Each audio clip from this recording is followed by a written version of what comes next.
Hola, buenos días. Mi nombre es Roberto Muñoz Valdés y a continuación voy a proceder a explicar mi proyecto de la prevención de caída de grasa en el componente sliding y su optimización del proceso de lubricación. Para ello me gustaría hablar un poco de la industria de los plásticos. En este caso, una correcta lubricación de los plásticos es demasiado importante. Cabe destacar que el uso de este tipo de materiales se usa debido a la sustitución por componentes de metales, debido a su ligereza, maleabilidad y flexibilidad que ofrece debido a sus diferentes mecanismos. Esto nos ayuda a crear diferentes tipos de interiores como lo hace la empresa de Yanfeng. Sin embargo, para ciertos procesos es necesario lubricar este tipo de componentes debido a que se necesita mejorar su lubricación y sobre todo evitar el desgaste ante la constante fricción de movimiento. Ahora, en base a lo que se está trabajando, en este caso se está trabajando en el componente de sliding de una consola central de un carro eléctrico muy famoso. Como se observa en la imagen, está la descomposición funcional y un video de funcionamiento del componente.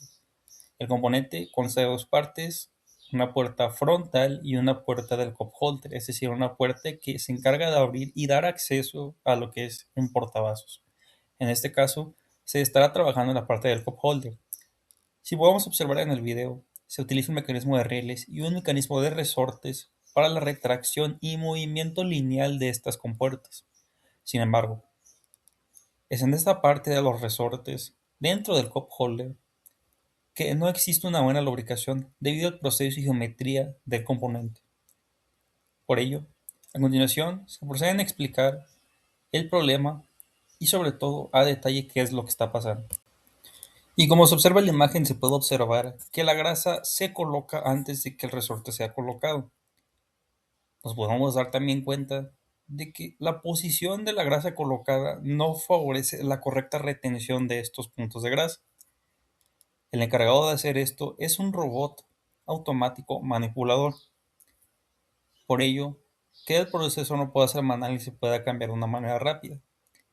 Si nos damos cuenta de esto, se requiere de un cambio de ensamble y un cambio de geometría, pero para ello se tiene que evaluar las alternativas de cómo funciona el sistema. En base a ello, y tomando en cuenta consideraciones de lo que se tiene enfrente, lo ideal sería poner primero el resorte, después la grasa, y en base a ello cambiar los procesos de ensamble. Sin embargo, para que esto pueda ser posible, se requiere de una retención geométrica del resorte, ya que esto nos va a poder permitir que el resorte tenga ese factor de seguridad de no caerse al momento de la manipulación y colocación de futuras piezas. En base a ello, con ello se lograría un impacto, ya que, como se puede observar en las siguientes imágenes, existen ruidos en lo que pasa en decibeles y sobre todo existen variaciones en fuerza, velocidad y sobre todo de movimiento y cerrado para la parte de este componente. A continuación se deja un video de lo que pasa en base al ruido de antes de la implementación.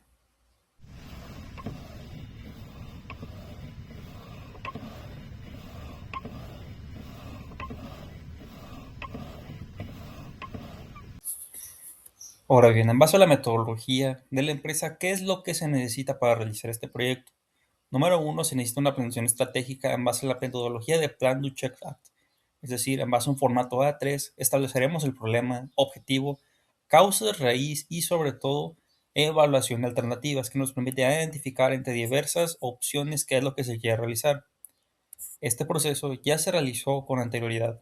Se evaluaron alternativas de cambiar grasa, realizar otro tipo de diseños y sobre todo de voltear la pieza. Sin embargo, la elegida fue el rediseño de esta pieza con el tab y sobre todo la elección de cambiar la posición de los puntos de grasa.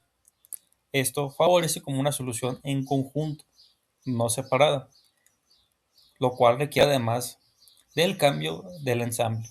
Para ello, se realizaron diferentes tipos de acciones. Número uno, el cambio del diseño para la edición del tab.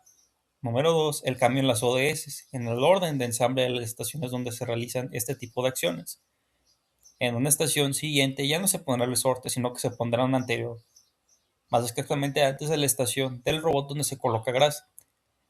y se hablará con el departamento de manufactura para cambiar la posición de los puntos de grasa a colocarlos en los ejes del resorte. En base a ello, se podrán hacer las validaciones en base al funcionamiento y en posteriores y previas de la implementación.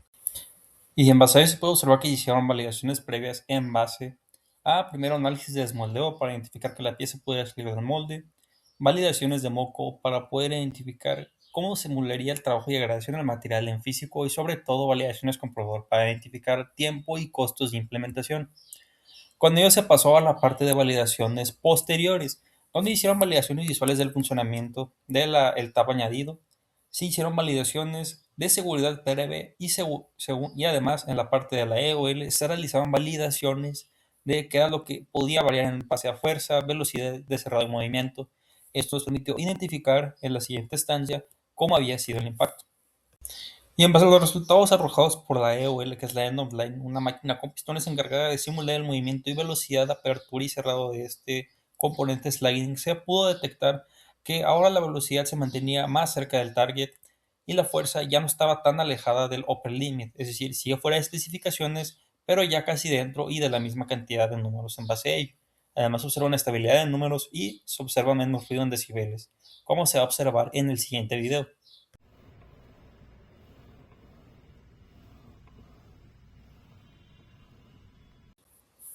Y con ello, que en base a la última parte se tenga un rollo, un retorno de inversión, donde se consideraron costos de trabajo, costos de mano de obra y distintos factores que nos permitieron identificar que en base a la inversión de $6,100 que se realiza por el cambio del tooling, se tendrá un retorno de inversión de 8 meses a una tasa de $720 por cada mes en total de ahorro. Esto nos permitirá alcanzar en esa cantidad y a ese ritmo lo que sería el retorno de inversión. Y en base a ello, la conclusión es que se obtuvo un resultado en base al trabajo de 9 semanas y es que se logró hacer una amplificación y una buena inversión del tiempo y dinero en base a la solución de este proyecto. Se considera que la solución fue un éxito ya que fue implementada en la parte del ensamble de Premium Assembly en la parte del sliding. Gracias.